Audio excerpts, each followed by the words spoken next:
Okay, here we go. Welcome to What the F is Going On in Latin America, Code Pink's weekly YouTube program of hot news out of Latin America and the Caribbean. In partnership with Friends of Latin America and Task Force on the Americas, we broadcast every Wednesday at 4:30 p.m. Pacific, 7:30 p.m. Eastern. Last month, Progressive International received a letter from Brazil's Articulation of Indigenous Peoples, calling for solidarity in their luta pela vida, their struggle for life, and requesting a delegation to travel to Brazil to witness Bolsonaro's assault on Indigenous people and the environment.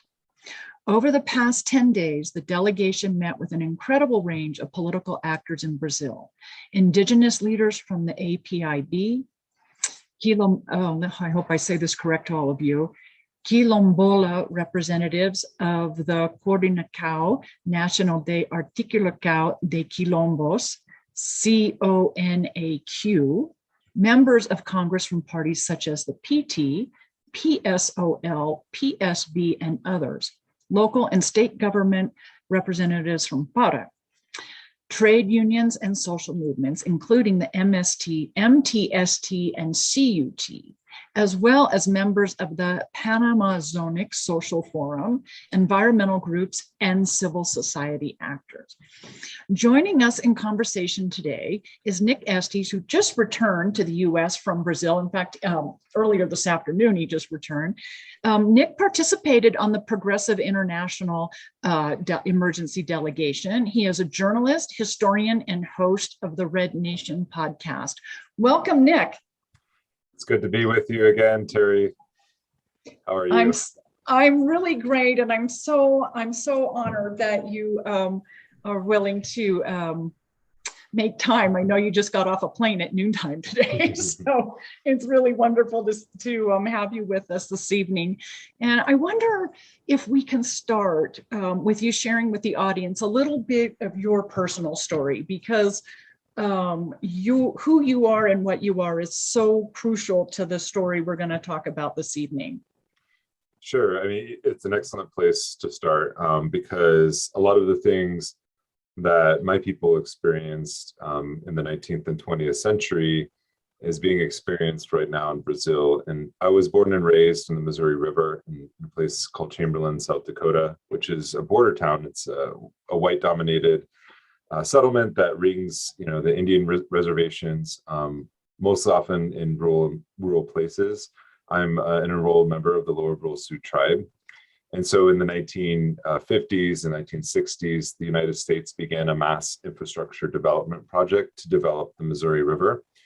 And as a result, they installed 5 earthen-rolled dams that affected Sioux tribes or Lakota and Dakota tribes, as well as the Mandan Hidatsa Nation in Fort Berthold, which is in North Dakota.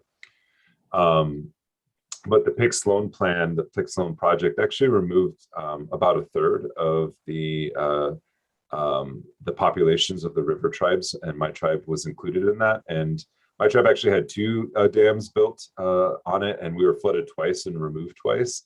And we lived a subsistence lifestyle in the 1950s, so you could drink out of the water.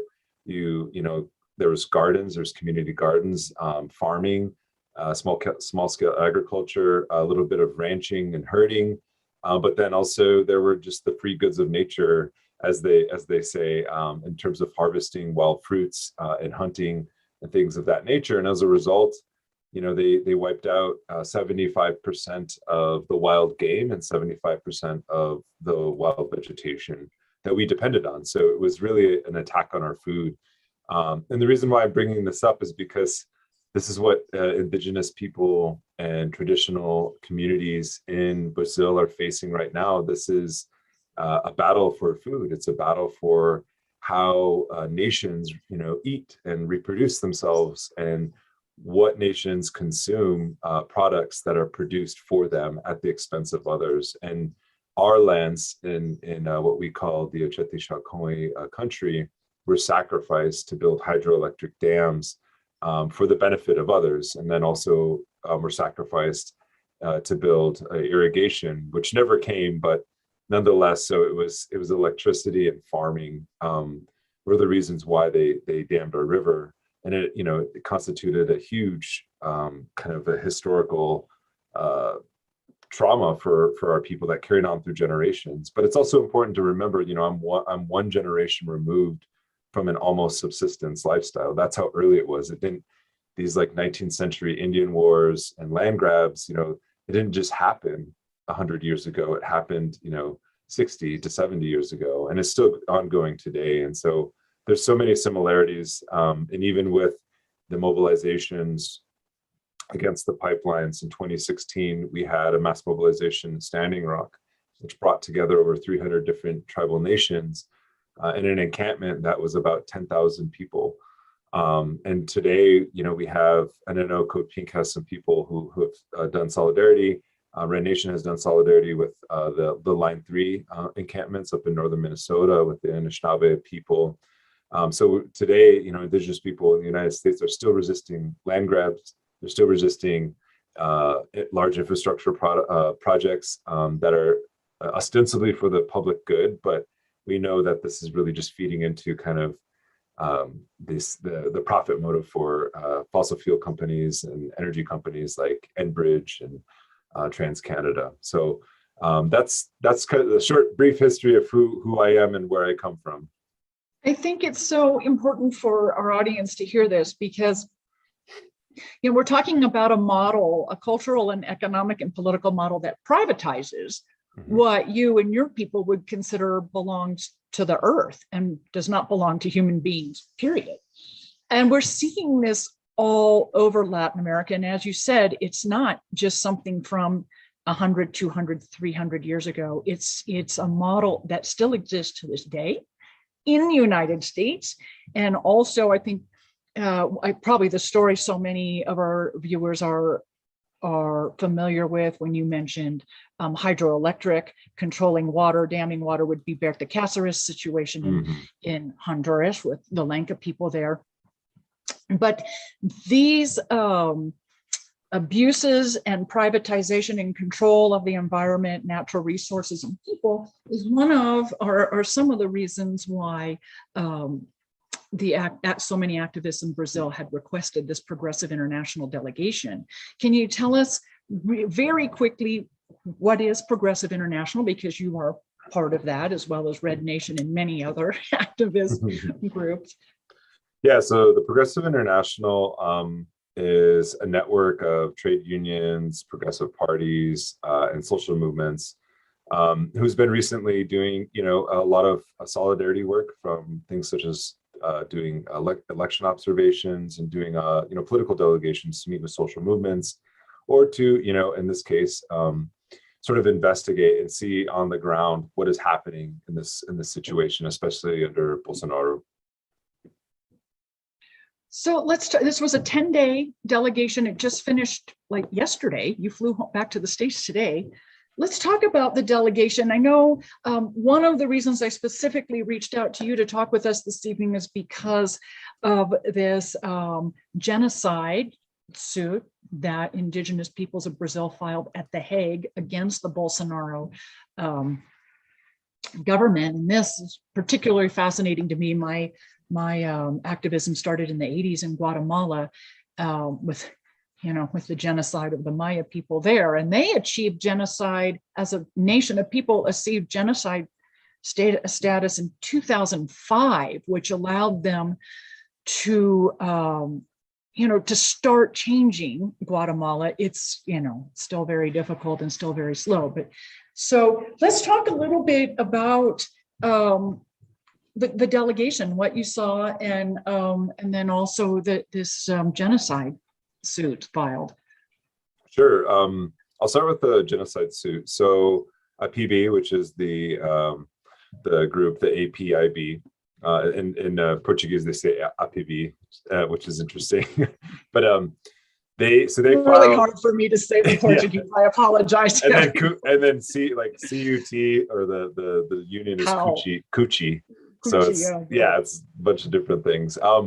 So this genocide lawsuit was filed at The Hague on August 9th, so this month, and they're calling it the Indigenous August. And there was also like an Indigenous April as well. There were, so this has been an ongoing kind of series of uprisings and social mobilizations against the Bolsonaro government. And it's important to say that a lot of the things that they're protesting and challenging, aren't unique to Bolsonaro per se. They've just been intensified.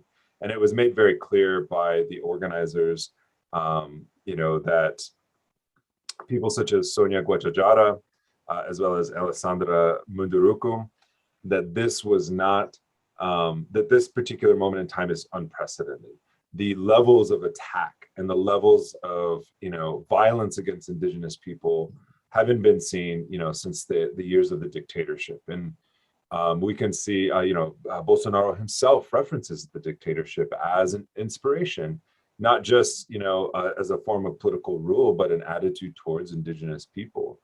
And so there's three components of this genocide lawsuit, as far as I understand it. And one is, just a listing of the abuses by the Bolsonaro government, which includes the destruction of public infrastructure to guarantee Indigenous people, social and environmental rights to territory.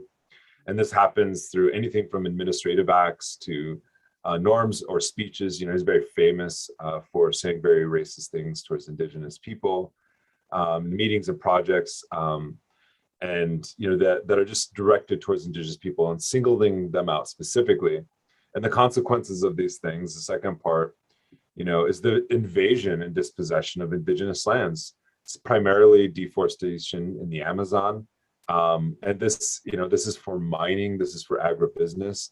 These two sectors are very powerful in Brazilian politics, and they're pushing, people like, Bolsonaro and others, essentially to carry out, to use the state as the handmaiden of capital, so to say, but basically to open these places up or to turn a blind eye, because not the state sometimes may be involved directly in the clearing out of an area or a territory, and other times they'll just not pay attention and turn a blind eye.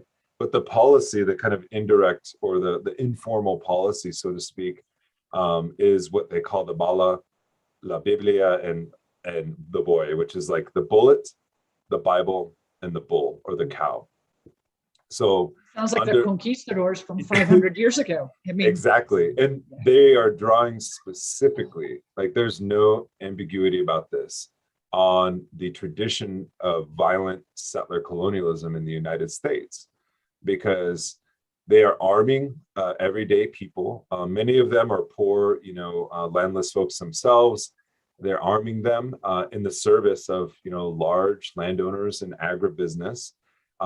So there has been an increase. So 50% of the population is armed, but it's not just the increase in guns, but it's the increase in ammunition and making ammunition more available. And of course, the ideological underpinning of a lot of this is the Bible. The evangelical movement is very strong in Brazil, and specifically kind of the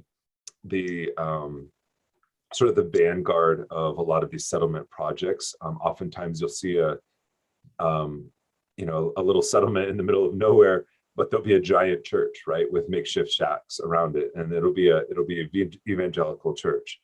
And of course, the bull or the cow, the cattle industry is very huge and very powerful in Brazil, and it's kind of a self-serving mechanism in two ways. One is that there's the cattle industry and just putting cows out on the land, but to do so you have to clear large swaths of forest to do that, but also creating the feed for that cattle. So a lot of the soy that's grown on this deforested land by corporations such as Cargill is exported to places like the United States and Europe to be turned into to feed, basically to feed cattle here, right? And Cargill kept coming up in a lot of our conversations, and I can talk a little bit more about that, but that's kind of the sort of three areas, three lines of attack that the Bolsonaro government is using, not just against Indigenous people, but all kinds of people. So it's important to note that in places like the Amazon, 68% of the population is Black. So you have a large Black rural population with the Quilombolas. You also have the Ribbon Heroes. I'm mispronouncing it. It's the He Being Heroes. I don't know if I'm pronouncing it correctly, but I didn't say it correctly either. when people say Spanish and Portuguese are similar, I can't, it's not true. No. Maybe for a non like native speaker of Spanish, but it's the river people. So there are other, like, traditional communities that are tied to territory and are very much grounded and integrated within other, indigenous communities, or they themselves have a mixture of indigenous ancestry, and claim a little bit of, indigeneity as part of their experience, but that they are also under attack. And I think that's important to bring up, because at the front line, so to speak, is the indigenous people, but then also it includes other people. And then the final point on that is just to say that the COVID-19 pandemic in Brazil has been devastating. There's been over, I think the last count was like 600,000 deaths, which it's unprecedented, and when we arrived, they were coming off that surge, and it has very much impacted indigenous communities. Many of them are isolated by choice. They isolate by choice, but because of the influx of miners, loggers, as well as farmers, they are introduced to the disease, and obviously they're the last to be served when it comes to public health and everything like that. So that was another issue, or that was another aspect of this charge of genocide. And I think that genocide charge at The Hague, it encompasses a lot of the things that we saw on the ground when we were there. Well, and for indigenous people, when the term genocide doesn't just refer to human beings, it refers to genocide of the earth too, Right. Which we term, ecocide, but it's genocide. It's genocide on all living things. Yeah, and it's important to actually define, to look at the international legal definition of genocide, because genocide doesn't always involve the act of killing. Like, it doesn't mean like you're just sending cavalry people out to annihilate people. It also means,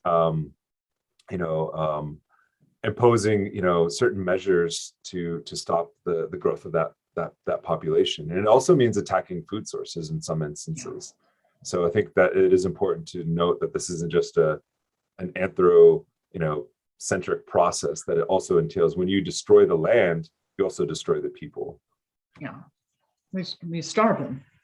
Exactly. I mean, you could make the argument that's what unilateral coercive measures are used for, or what a lot of us say sanctions. It's, yeah, the second. So there's a couple things you mentioned that I just kind of want to re-emphasize. You mentioned destruction of public infrastructure, and you mentioned Cargill, which makes me just automatically think destruction of public infrastructure and pushing privatization, and not just privatization, but privatization for transnational corporations around the planet, and especially in the global South. And that's kind of, I would say that's the framework, or that's Bolsonaro's main mission, is to help make that happen. Let's talk about the political context of Brazil right now, because this is part of what the Progressive International Delegation was there to investigate and observe as well. Sure. It goes without saying that somebody like Jair Bolsonaro is the result of a kind of global trend of right-wing authoritarianism and neo-fascism. The Brazilian right sees itself very much connected and influenced by the right wing in the United States, and Trumpism specifically. In fact, the week before I went on this delegation, Jair Bolsonaro's son, Eduardo Bolsonaro, was speaking in my home territory for this event about how it's by Mike Lindell, the My Pillow guy, and he was, it was about the elections and how Trump lost the elections. But Eduardo Bolsonaro was there, talking about how if his father loses the election next October, not in 2022, that it's probably going to be the fault of these voting machines, much like they stole the election from Trump. But also, it was also said at that conference that, and this is South Dakota, right? This is where I'm from. it's not a very populated state, and it was going on at the same time as the biker rally, where almost 750,000 people descended on the state, not wearing masks, ignoring any kind of social distancing. This is the annual biker rally in Sturgis. Exactly. Yeah. Exactly. Okay. And so he wasn't speaking at the rally, but it was during the event. It was during that whole kind of hoopla. And they said, that Lula is the most dangerous leftist on the planet. And because he could defeat, Bolsonaro, and it's expected that he will. I mean, Bolsonaro isn't polling very well. He's lost a lot of his base of support because of the pandemic, but also because he's not really doing anything. He's kind of ruling by decree. And so there's a similar kind of sense of attack on or mobilizing the right to attack certain institutions. So on September 7th, which is Independence Day in Brazil, I believe, they are planning a mobilization to invade the Congress, the Brazilian Congress, to invade the Supreme Court, which has been battling the decrees by the Bolsonaro government and the actions by the Bolsonaro government. And you have conservative and liberal judges on the Supreme Court, and also the invasion of the Chinese embassy. And we can see this xenophobia towards China. It's not just a kind of personal animosity towards people of Chinese descent or Asian people in general, but it's an attack on the project that Lula and others had set in motion to sort of delink themselves from the U.S. economy and begin trade relations with China, right? So the kind of geopolitical maneuvering that's going on there, but then also the attack on Congress, because they have been systematically harassing and haranguing members of the Workers' Party, which is the main kind of left force, the largest left force in the Brazilian Congress, and among social movements, because they represent a primary threat, but also attacking other leftist tendencies like the PSOL, which is aligned somewhat with PT in this particular, the Workers' Party in this moment. So you have this polarization, much like we saw in the United States. And so amidst this historic mobilization, where you have 6,000 indigenous people, on their national mall, which is not called the National Mall, but it's similar to the United States. Historic. There hasn't been, as I was told, and I don't know if this is true, but I was told that it was the largest protest encampment in recent history of not just of indigenous people, but in general. So you have this mass mobilization, and the right is going to come back, swinging and trying to set the stage that the game is rigged against their candidate of choice. So this is a long game that they're playing, and there are international But they've started stakes. the narrative now, Exactly. as you said. In South Dakota, they've already started the narrative about the voting machines. So they're going international with their movement, and we have to be international with ours. And we have to understand that this mode of capitalist accumulation and dispossession on the so-called frontier, that's what they call it down there, the Fronteram, they're pushing, that's called the Marco Temporal, the kind of, I don't know how to translate it in English, but it's like the territories that define, or excuse me, the way that the Constitution defines indigenous territories. When the Constitution was written in 1988, it kind of set those in stone. But it's now the move now with laws and measures is to like push those territories back into essentially dispossess indigenous people, and that move is going hand in hand with the attempts by agribusiness and being pushed, or I don't know if it's being pushed necessarily, but it's definitely benefiting multinational corporations like Cargill, who operates out of Minnesota and has this very family-friendly face to it. The CEO was talking about how they were undoing racial discrimination within their corporate culture by having workshops about being woke and white fragility and whatever it was that they were talking about. But fundamentally, Cargill is anti-Black and anti-Indigenous because it is the primary economic motor of dispossession of the Amazon, right? And it knows this. It's building these massive ports. It's trying to get as much done that it can under Bolsonaro, because it knows that there's going to be, it's going to swing left again because people are pushing back and fighting back. And so that's sort of the way that I was told the political situation is playing out right now on the ground in Brazil. So I just want to share with you a couple of comments in our chat, because I just think you should hear some of this. It's Okay. We have this is from Love Indigenous. Oh, I just lost. Hello, somebody. Hello from Cheyenne. Wyoming. Is that what I saw? Cheyenne River, Lakota lands. Oh, nice. South Dakota. And then from Ana Paula Vargas, she's just confirming what you just said. This was the largest camp and mobilization since 1988, when the Brazilian Constitution was approved. Exactly.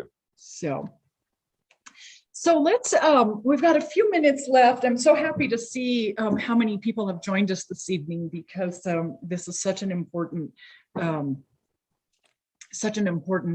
story to be sharing with everyone. And as you shared with me, Nick, before we went live, it's not something we're hearing much at all about in the US media, Western media in general. So, but of course, Bolsonaro's, reflective of the model the US wants to perpetuate across the globe. So let's talk a little bit about, in our last few minutes, the Progressive International Delegation, specifically the itinerary, where, just so our viewers have an idea of, where you went and who you met with. And sure, it was a yeah, pretty so fascinating trip. Yeah, and I think after I do that, I'll maybe talk a little bit about what we hope the outcomes are of this trip. Perfect. Based on the people we talked to. So we witnessed the catastrophe that IPV warned us about when it comes to the violent dispossession of Indigenous, Quilombola, and traditional communities, the assassination of their leaders, and the intensification of extraction of their wealth. And we started our delegation in Brasilia, which is the capital of Brazil. We met with the Landless Workers Movement, or the MTST, and went to one of their encampments, and we had food. We ate with at one of their free kitchens that they had, and learned about what was going on there. They call Brasilia the inequality capital of Brazil, which is very true. And then we convened with top members of Congress, specifically from the opposition, to hear their grave concerns about, Bolsonaro's frontal assault on democracy and his desire to hold power by any means necessary. And then we traveled to the state of Pará, which is at the south of the delta of the Amazon River, where it empties into the Atlantic Ocean. And we sat one night. We sat with about 100, or actually several hundred, community leaders until late in the evening. The local power supply that was once national was recently privatized, and so they were going through waves of blackout. So it was incredibly hot because there's no air conditioning. But we heard their stories of pain, anger, and resistance. We also listened to their songs and poetry, and we talked about the violent targeting of their lands and lives. And then the next day, we traveled deep into the Amazon and met with Quilombola and traditional communities living along the river, who talked about the levels of mercury that they're finding in their waters and the devastation of their lands.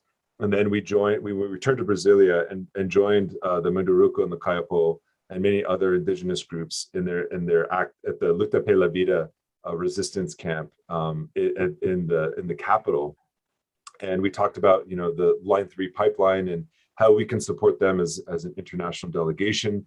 And so one of the things that we're looking into, we're asking members of Congress to look into why William Burns what William Burns's meeting, who is the director of the CIA, what his meeting with Bolsonaro was, because we know that the CIA played a role in the Lava Jato, which led to the coup of Dilma and the election of Bolsonaro. We're also calling for further investigations into genocide of Indigenous and Quilombola communities, and calling on calling for an investigation, a congressional investigation on multinational corporations, such as Cargill, and their role in, driving this violence on the land. And then finally, we made a commitment to return in October of 2020 to observe the elections. So that was this kind of a synopsis. Excuse me, 2022. No, 2022. 2022. 2022. Excellent.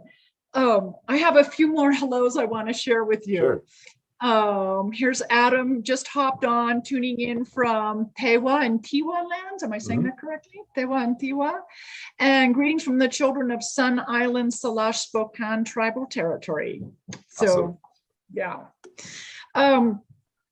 Let's talk about what would you personally, and also the Progressive International Delegation proper, what can you suggest we as activists do to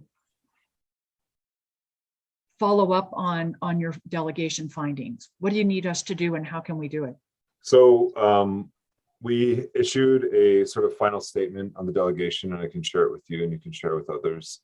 We have several action items, but I think, you know, the biggest way that we can kind of amplify these voices is to go to the PB website and read their documents on genocide, which is APIB official, which is OFICIAL.org, where they have all the information that you need, and they have their calls to action and how you can support Indigenous people. But also, I think we need to look at what role the United States plays in all of this, and especially the corporations and our consumption, because this is an imperialist relation. The economics of imperialism are driving this deforestation. So it's not just a national project of the Bolsonaro government, but it's also the United States is directly benefiting from this, and as well as European nations, because we are a beef consuming nation, right? And it's not just about making, I respect people who are vegans, it's not just about making personal choices, which are good to avoid these products, but it's also investigating the supply chains and regulating them, and also calling for a different mode of how we eat and consume in this country, because right now it's not sustainable. It's literally it's burning up the lungs of the planet in the Amazon. And the final thing too, and this is a request that I had by the landless workers movement when I had a meeting with them. We need to investigate how pensions in the United States are being invested in land privatization in Brazil. And I just did a quick Google search. Wow. Yeah. And you will see it brought up so much. So this is something that, there's so many fronts, and we owe it to our brothers and sisters, our relatives, our comrades who are on the front lines, whether they're part of the social movements, whether they're part of the opposition parties, whether they're Indigenous Quilombola communities.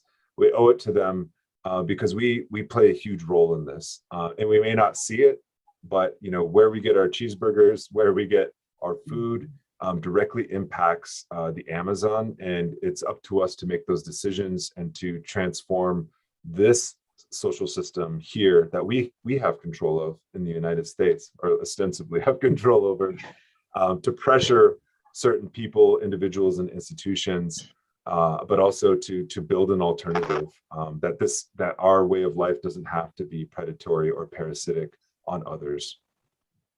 That is so true. I have to say, I was in South America quite a number of countries earlier this year, and I remember talking with a person who used to work in the United States, not a U.S. citizen, was back home, and he said, in order for you, me as a U.S. citizen, you to have the life you have, the consumer products you have, the diet you have, as you mentioned with the beef cattle, for you to stay wealthy with consumer products and food products, we have to remain poor. Mm-hmm.